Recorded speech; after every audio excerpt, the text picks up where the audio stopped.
Assalamualaikum warahmatullahi wabarakatuh. Kali ini kita akan mempelajari tema 1, indahnya kebersamaan. Subtema 3, bersyukur atas keberagaman. Pembelajaran 4. Siti dan teman-temannya selalu mengajarkan kita untuk tetap bekerja sama dalam keberagaman.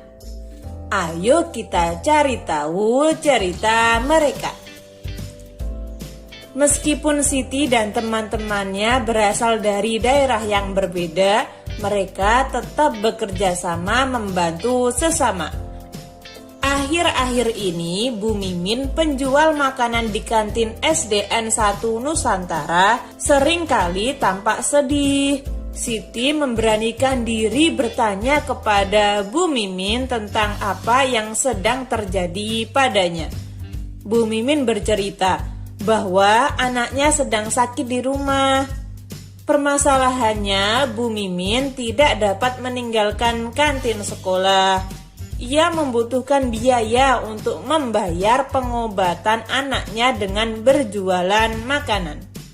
Siti pun menemui teman-temannya dan mengajak mereka berdiskusi untuk membantu memecahkan masalah Bu Mimin. Mereka memutuskan akan bekerja sama membantu Bu Mimin dengan menjaga kantin sekolah pada jam itu. Dari cerita tersebut dapat kita ambil pelajaran bahwa kita harus saling bekerja sama dan membantu sesama. Di sini ada segitiga. Segitiga tersebut ketika kita potong hasilnya tidak sama. Kok bisa seperti itu ya? Padahal kan sama-sama segitiga. Mari kita bahas. Sebelum membahasnya, kalian perlu mengetahui bahwa semua segitiga mempunyai sudut 180 derajat. Di sini ada segitiga, sudut pertama 40 derajat, sudut kedua 45 derajat. Saya dapat pastikan bahwa sudut satunya adalah 95 derajat. Kok bisa seperti itu ya? Mari kita bahas. Nah, begini. Ketika sudut 1 menunjukkan angka 60 derajat, sudut 2 menunjukkan angka 75 derajat, berapa sudut satunya? Mari kita hitung. Yang pertama, rumusnya adalah, ingat, ini menjadi patokan. Yang pertama adalah 180 diambil 60, lalu diambil 75. Jawabannya adalah 45. Jadi, sudut yang ketiga adalah 45 derajat. Di sini ada segitiga. Sudut 1 menunjukkan angka 60 derajat. Sudut 2 menunjukkan angka 80 derajat. Berapakah sudut satunya lagi? Mari kita hitung. 180 diambil 60 derajat diambil 80 derajat. Jawabannya adalah 40. Jadi, sudut tersebut besarnya adalah 40 derajat. Rumusnya seperti ini ya, teman-teman. 180 diambil sudut 1 diambil sudut 2, maka akan menjadi jawabannya. Besar sudut pada segitiga juga mempengaruhi namanya. Nah, jenis-jenis sudut. Sudut siku-siku. Suatu sudut disebut sudut siku-siku jika kaki sudutnya tegak lurus, yaitu ukurannya adalah 90 derajat. Sudut lancip.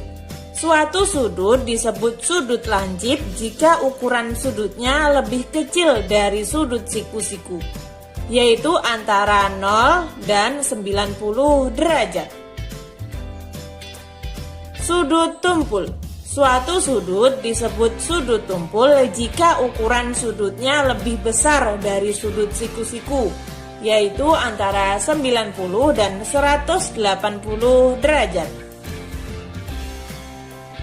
Tambahan, di sini saya akan memberi tambahan materi yang tidak ada di buku agar kalian lebih mudah memahami materi tersebut. Di sini saya punya irisan semangka. Nah, apabila irisan semangka itu diiris menjadi kecil seperti ini, dapat kita lihat bahwa irisan itu seperti segitiga. Segitiga yang kurang dari 90 derajat. Maka dinamai sudut lancip atau segitiga lancip. Ketika semangka tersebut kita potong sama dan menunjukkan sudut 90 derajat, maka itu dinamakan sudut siku-siku atau segitiga siku-siku. Ketika semangka tersebut kita potong besar, semangka tersebut memiliki sudut lebih dari 90 derajat. Maka segitiga itu dinamai dengan sudut tumpul atau segitiga tumpul. Ada bacaan sigap membantu sesama. Silahkan kalian baca.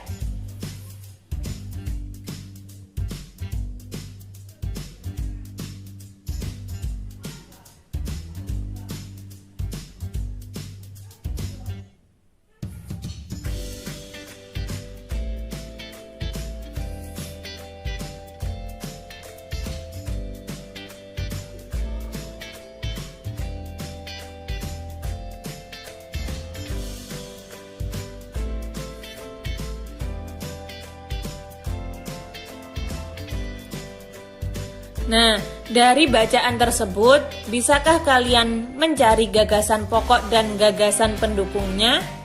Apa sih yang dimaksud dengan gagasan pokok? Apa yang dimaksud dengan gagasan pendukung? Sebelumnya, saya sudah pernah membahas apa itu gagasan pokok dan apa itu gagasan pendukung. Tapi tidak apa-apa, pada pembelajaran kali ini saya akan mengulang lagi.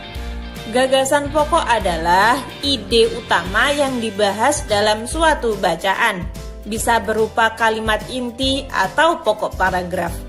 Sedangkan gagasan pendukung adalah uraian atau tambahan informasi untuk gagasan pokok. Saya akan memberi contoh untuk paragraf pertama. Sigap membantu sesama. Malam itu, beberapa warga kampung Babakan berkumpul di pos jaga. Tiba-tiba, terlihat seorang bapak tua yang berjalan pelan. Ia memangkul kardus besar di pundaknya. Oh, rupanya Pak Sami. Pada kalimat malam itu, beberapa warga kampung Babakan berkumpul di pos jaga. Itu termasuk gagasan pokok atau gagasan pendukung? Ya, benar sekali, itu termasuk gagasan pokok. Sedangkan pada kalimat tiba-tiba terlihat seorang bapak tua yang berjalan pelan. Ia memangkul kardus besar di pundaknya. Oh, rupanya Pak Sami. Itu adalah gagasan pendukung. Dapat kita lihat bahwa kalimat tiba-tiba terlihat seorang bapak tua hingga akhir itu adalah penjabaran atau penjelasan dari gagasan pokok yang berupa malam itu beberapa warga kampung Babakan berkumpul di pos jaga. Pada paragraf pertama tadi kita sudah mencari mana yang termasuk gagasan pokok dan mana yang termasuk gagasan pendukung. Sekarang tugas 2. Coba kalian cari gagasan pokok dan gagasan pendukung pada paragraf 2, paragraf 3, paragraf 4, dan paragraf 5.